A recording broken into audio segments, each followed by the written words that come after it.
มาสงขลาพี่น้องทราบคือเมืองสันดอยถึงใต้เอาค่ะตีอยู่ในเมืองถึงใต้แหละในเมืองถึงไทยครับเนาะในวันที่21เดือนธันวาคม2019นี่ครับเนาะมาพบจอมเขาใจหยัดหนุ่มนี่ครับเนาะมันได้ก็ได้มารัดในข่าวลองเกี่ยวกับพี่น้องให้การยันเมืองเอาค่ะตีเกียงใหม่นะครับเนาะข่าวตีออกไว้ปอกไข่ลีเนี่ยครับเนาะ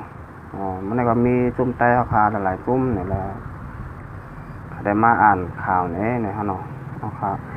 มาในวันที่21เดือนธันวาคม2019เนี่ยฮะเนาะ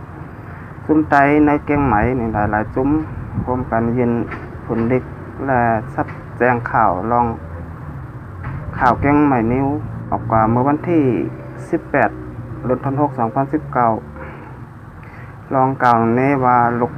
อ่อนหนุ่มหายไตเอามิดผ้าพันแปลงลูกแฮนไทยตาย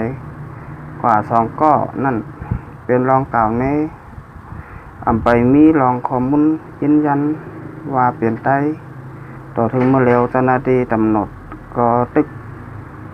จับหาคนให้อยู่กับไหนจุ่มไตกูจุ่มจังไรห่มกันเสเฮ็ดลิกยินถึงสมาคมข่าวกว่าจ้อมหนัง